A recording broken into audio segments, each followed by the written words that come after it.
Hello hello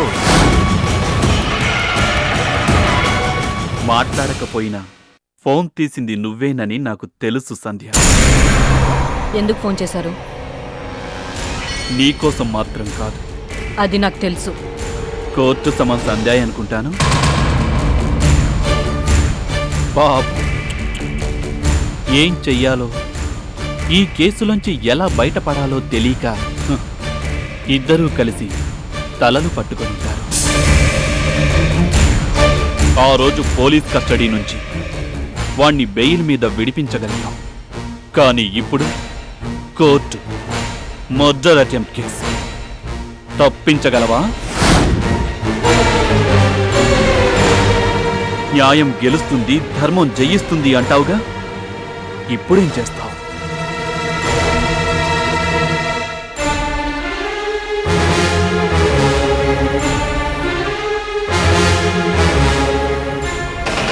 చెప్పు సంధ్య.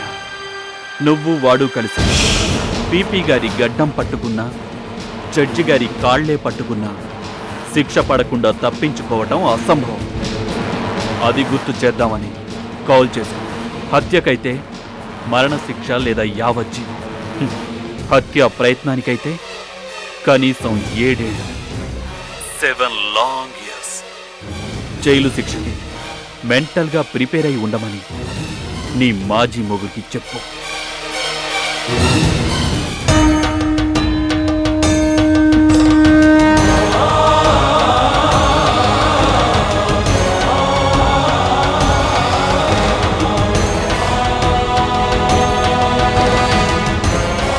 ఆనందే కదూ?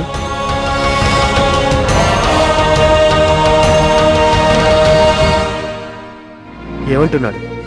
Case పెట్టి కోర్టుకు లాగాను, సమన్స్ అందుకున్నాడా లేక మోహన్ తప్పించుకోలేడు, శిక్ష పట్టం ఖాయమని తన కసిని కోపాన్ని వెళ్ళగక్కడానికే ఫోన్ చేశాడా?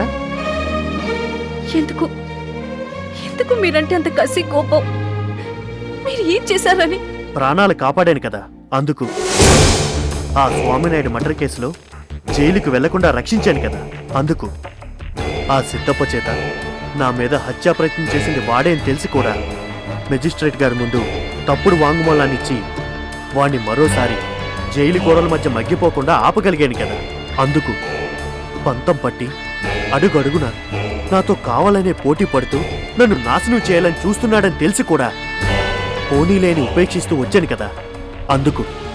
అన్నిటికీ మించి నీకు పుట్టబోయే బిడ్డ తండ్రికి నా వల్ల ఏ ప్రమాదమూ జరగకూడదని నాలో చెలరేగే ఆవేశాన్ని ఎప్పటికప్పుడు కంట్రోల్ చేసుకుంటున్నాను కదా, అందుకే సంధ్య.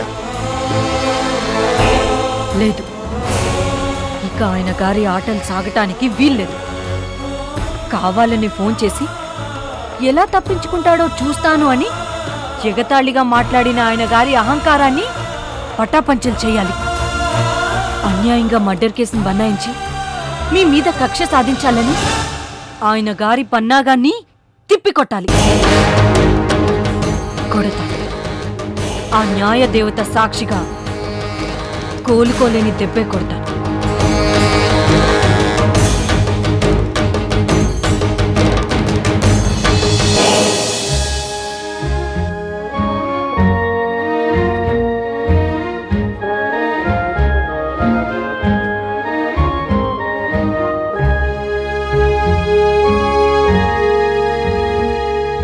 గంట అయింది మనం గదిలోకి వచ్చి, అలా ఉలుకు పలుకు లేకుండా తాడి చెట్ల నిలబడితే అర్థం ఏంటి?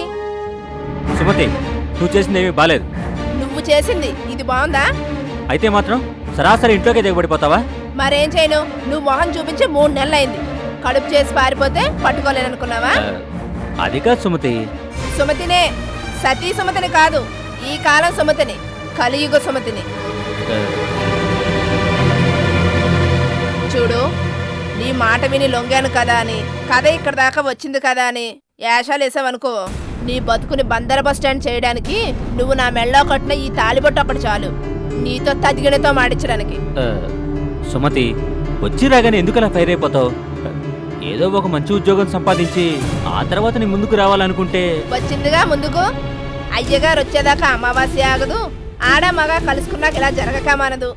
చూడు దాసు, నాకు నువ్వేం చెప్పి పడగొట్టావో, నేను నిన్నేం చూసి ఇష్టపడ్డానో అవన్నీ ఇప్పుడు అనవసరం. అతి త్వరలో మన ఇద్దరం అమ్మాబాబులం కాబోతున్నాం. కాబట్టి ఇప్పటికైనా నీ బేవర సిరుగుళ్ళు కట్టిపెట్టు.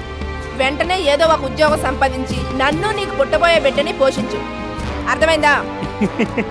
నువ్వింత క్లియర్గా చెప్పా కూడా అర్థం కాకుండా ఉంటుందా? సుమ్మి, నిన్ను చూసి చాలా రోజులైంది. సుమ్మి లేదు గుమ్మి లేదు, ముందు చైతి. చెప్పేది నీకే చైతి. ఏంటిది? ఏదో సరదాగా నీ మీద చెయ్యేస్తే. ఇలాంటి సరదాలన్నీ పిల్లోడో పుట్టాకే. అప్పటిదాకా బుద్ధిగా ఉద్యోగం చేసి 4 రాళ్ళు సంపాదించి మగండ నిరూపించుకో. ఆల్రెడీ నిరూపించుకున్నాను కదా. అయ్యో, కుక్కలకి పుడతాయి, పందులకి పుడతాయి పిల్లలు. మనిషి మాత్రమే సంపాదించగలిగేది డబ్బులు. ఆ డబ్బును సంపాదించి చూపించు, అప్పుడు ఒప్పుకుంటాను నువ్వే నా మొగుడువని, మగాడివని.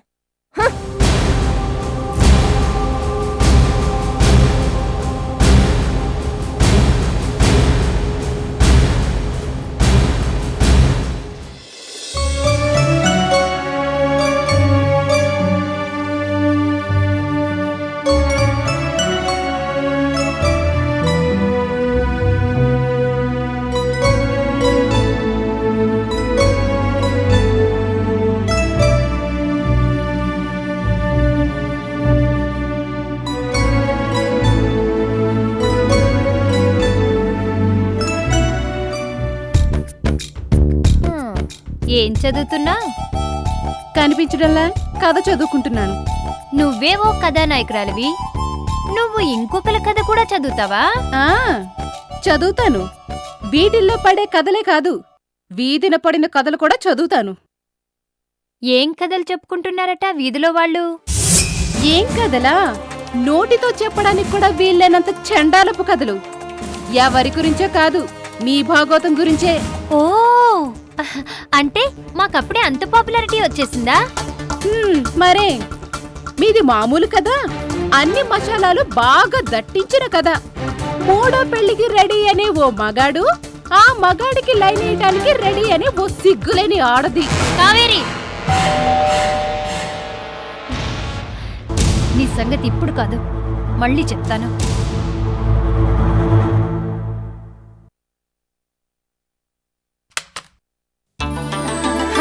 హాయ్, ఎలా ఉన్నావే? బ్రహ్మాండంగా. రండి లోపలికి కూర్చోండి. Thank you. కావేరి, నా ఫ్రెండ్స్ వచ్చారు, స్ట్రాంగ్ కాఫీ తీసుకురా పో.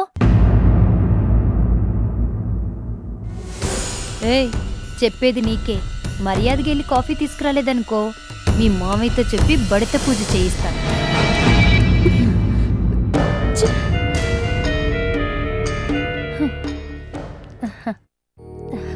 అబ్బా, ఎన్నాళ్ళైంది మనం కలిసి. డిగ్రీ తర్వాత మనం కలవనే లేదు. చెప్పవే, ఎలా ఉన్నావు, ఏం చేస్తున్నావు? ఇంత సడన్ గా నీ లైఫ్ లో టర్నింగ్ ఏంటే? చిచి, ప్రతి అడ్డమైన వాళ్ళకి సేవలు చేయలేక చచ్చిపోతున్నాను. దీనికి అనుకుంటే దీని దిక్కుమాలిన ఫ్రెండ్స్ కూడా చాకరీ చేయాల్సి వస్తుంది. ఛ, ఈ ఇంట్లోనది మరీ కుక్క బతుకైపోయింది. చెప్పవే, లైఫ్ లో ఇంత జంప్ ఎలా సాధ్యమైంది? మీ బాసే నీ వల్లో పడ్డాడా, లేక నువ్వే పడగొట్టావా? ఛీ, ఏంటే సిగ్గు లేకుండా. సిగ్గెందుకమ్మా, వయసొచ్చాక ఎవరో మగాడితో ఫిక్స్ అవ్వాల్సిందేగా. మీ బాస్తో నువ్వెలా ఫిక్స్ అయ్యావు అని. ఎలా ఏముంది, అన్నీ అలా కలిసొచ్చాయి అంతే. హలో మేడం, మా చెవుల్లో పూలేం పెట్టద్దు. అన్నీ వాటంతటవే అలా కలిసొచ్చాయా? ఇంత పెద్ద కోటీశ్వరుడు కోరి నిన్ను పెళ్లి కాకముందే ఇంట్లో తెచ్చిపెట్టుకున్నాడా? మీరు నమ్మితే నమ్మండి, లేకపోతే లేదు. నిజం చెప్పవే, నీ రేంజ్ ఏంటి, మీ బాస్ రేంజ్ ఏంటి? మీ ఇద్దరి మధ్య ఈ లవ్లు రొమాన్స్లేంటి? చెప్తాను వినండి. ఏ మనిషి అయినా లైఫ్ లో ఎదగాలంటే ఏం చేయాలి? వచ్చిన అవకాశాన్ని సద్వినియోగం చేసుకోవాలి. నేను అదే చేశాను. మా బాస్ కి వాళ్ళ ఆవిడికి మధ్య ఏవో గొడవలు, ఇద్దరు అలగలగ్, అదన్నమాట. ఇంకేం చెప్పకు, అర్థమైంది.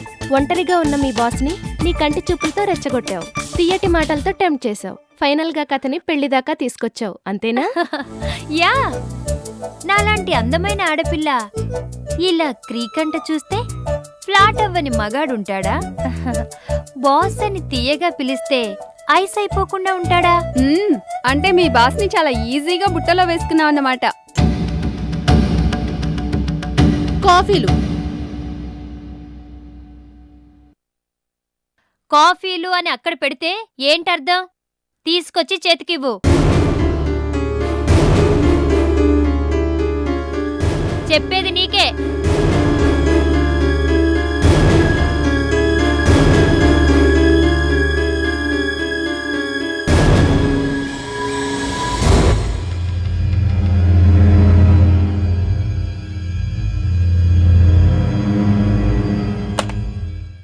ఎవరే ఇది?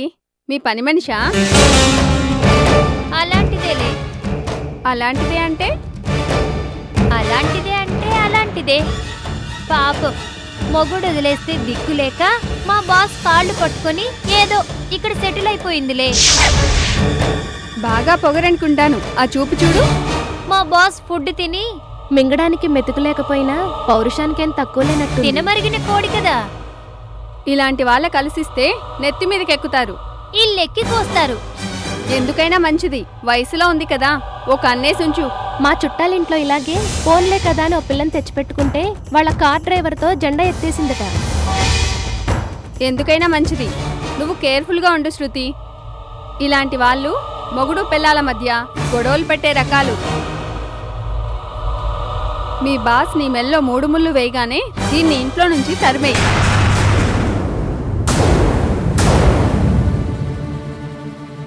తప్పకుండా. ఎప్పుడు ఎవరికి వాత పెట్టాలో ఈ శృతికి బాగా తెలుసు.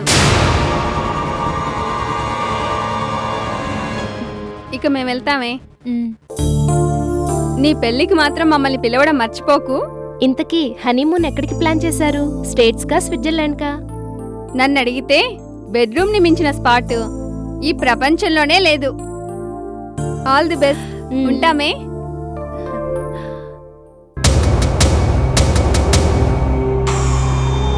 ఆగు.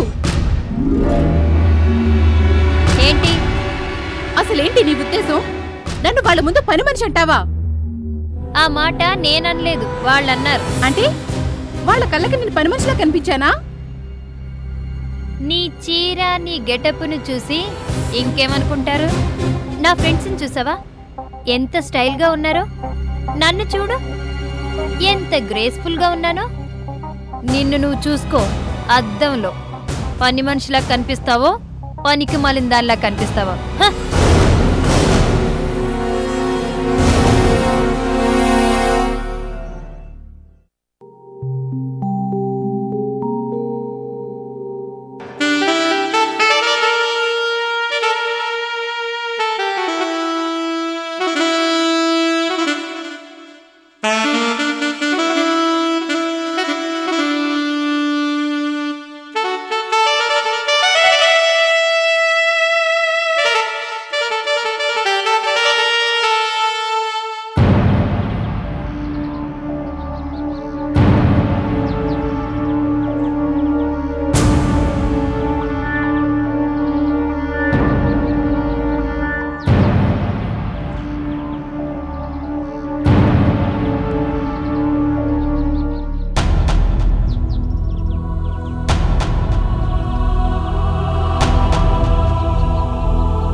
కొట్టు కొట్రా ఆనంద్, కొట్టు.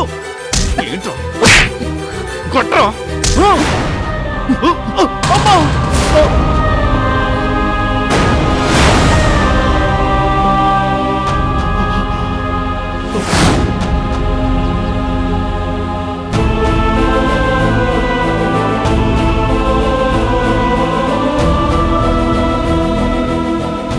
చూస్తాను, మీ ఇద్దరి అంతూ చూస్తాను.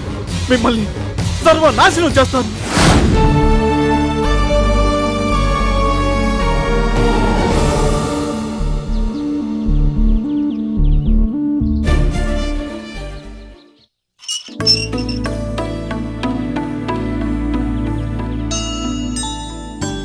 లారీ గారు, మీరా?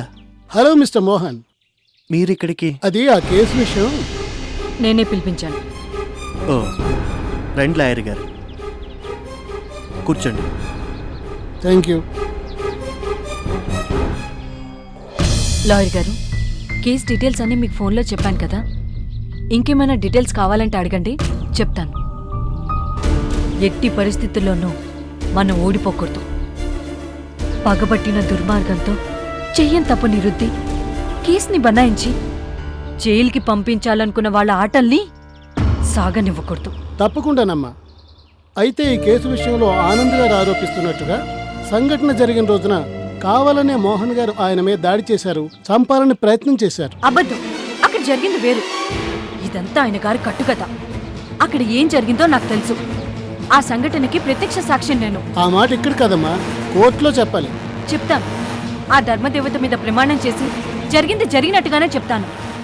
సంధ్య, నువ్వు సాక్ష్యం చెప్తే ఏం జరుగుతుందో తెలుసా? ఇంతకన్నా జరగడానికి ఇంకేం మిగిలింది? కానీ ఆనంద్, నేను ఆయన గురించి ఆలోచించదలుచుకోలేదు, మీ గురించి ఆలోచించదలుచుకోలేదు. మరి దేని గురించి ఆలోచించాలనుకుంటున్నావమ్మా? న్యాయాన్ని గెలిపించాలని ఆలోచిస్తున్నాను. అన్యాయాన్ని ఓడించాలనే ఈ నిర్ణయం తీసుకున్నాను. Very good. అయితే ఈ కేసు మనం గెలిచినట్టే అనుకోండి. గెలిచినట్టే కాదు, గెలిచి తీరాలి. ఓ లాయర్గా మీరు ఏం చేయాలో అదే చేయండి. ఓ సాక్షిగా నేను ఏం చెప్పాలో అదే చెప్తాను. ఈ దొంగ కేసు ఎలా నిలబడుతుందో అది చూస్తాను. చెప్పింది అర్థమైంది కదా. కోర్టులో నువ్వు చెప్పబోయే సాక్ష్యం బలంగా ఉంటేనే ఆ మోహన్ దోషిగా నిరూపించబడేది, మర్డర్ అటెంప్ట్లో శిక్షింపబడేది. అర్థమైంది సార్. కానీ ఏంటి కానీ? ఆ రోజు జరిగిన గొడవలో మోహన్ గారు తప్పేం లేదు కదా సార్. మీరే ఆవేశంలో దూకుడుగా ముందుకు వెళ్తూ పడితేనే ఆ దెబ్బలు. ఆపు. ఇలాగే చెప్తావా కోర్టులో? అది కాదు సార్. ఏది కాదు? ఏది కాదు? చూడు, నిన్ను నా కంపెనీలో ఇంజనీర్గా పెట్టుకున్నది, నెలకు జీతాలు వేలకు వేలు ఇస్తున్నది నేను, వాడు కాదు. అది నిజమే సార్. కానీ చూస్తూ చూస్తూ కోర్టులో బోరెక్కి నిలబడి అబద్ధం చెప్పాలంటే కాదు, చెప్పాలి, చెప్పి తీరాలి. నా కంపెనీలో నువ్వు కంటిన్యూ అవ్వాలంటే ఆ మోహన్ గారు కావాలనే నా మీద దాడి చేశాడని, హత్యా ప్రయత్నం చేశాడని నువ్వు కోర్టులో సాక్ష్యం చెప్పాలి. చెప్పు, చెప్తావా లేదా?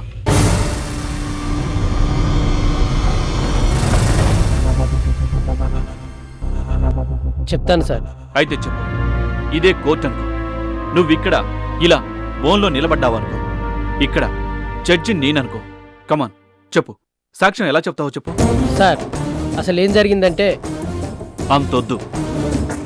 చేతులు కట్టుకొని జడ్జి ముందు అతి వినయం నటిస్తే అనుమానం వస్తుంది. మామూలుగా చెప్పు. కమాన్. సార్, ఆ రోజు నేను ఆనంద్ గారు పని మీద వెళ్ళొస్తుంటే. ఇదిగో, ఓ పని అరపని అని అక్కర్లేని విషయాలు చెప్పకూడదు. సాక్ష్యం అనేది సూటిగా స్పష్టంగా ఉండాలి. ఓకే? Okay sir. అయితే చెప్పు. నేను నా కళ్ళారా చూశాను సార్. ఆ రోజు మోహన్ గారు మా బాస్ ఆనంద్ గారి మీద కావాలనే ఉద్దేశపూర్వకంగానే దాడి చేశారు. Very good. కంటిన్యూ. వద్దు సార్, అనవసరంగా గొడవలు వద్దని మధ్యలోకి వెళ్ళి నేను వారించబోయాను. అయినా మోహన్ నన్ను బలంగా తోసిపారేశాడు. కావాలనే ఆనంద్ గారి మీద అటాక్ చేశాడు, చంపాలని ప్రయత్నించాడు. ఆనంద్ గారు తప్పించుకోవాలని ప్రయత్నించినా వెంటపడి మరీ తరిమి కొట్టాడు. చివరికి బలంగా తోసి ఆనంద్ గారి తలను పగలగొట్టి చంపాలని ప్రయత్నించాడు. ఆ తర్వాత శ్రీమతి సంధ్య గారితో కలిసి కారులో పారిపోయాడు. మా బాస్ రక్తం మడుగులో పడుంటే నేనే హాస్పిటల్కి తీసుకెళ్లి కట్టించాను. లేచిన వేళ మంచిదైంది కాబట్టి మా బాస్ లక్కీగా బతికారు, లేకపోతే అన్యాయంగా చచ్చిపోయేవారు. Wonderful, super. ఇప్పుడు చెప్పినట్టే రేపు కోర్టులో కనుక చెప్పావు, ఆ రాస్కెల్కి శిక్ష పడి తీరుతుంది. మర్డర్ అటెంప్ట్ కేసులో ఖచ్చితంగా శిక్ష పడి తీరుతుంది. ఓకే సార్, ఉంటాను. ఓకే. నేను ఈ కేసు గనక గెలిస్తే నీ జీతం నెలకు 10,000 పెంచుతా. Thank you sir. గుడ్. సాక్ష్యం ఇలాగే చెప్పాలి, తడబడకుండా గడగడ. ఓకే? Okay sir.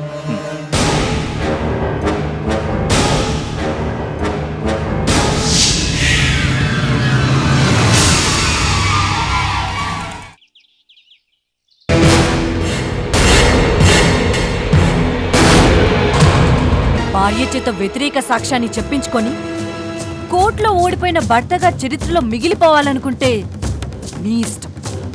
పరువు కావాలో ప్రతీకారం కావాలో కోర్టు మొదలయ్యేలోగా డిసైడ్ చేసుకోండి.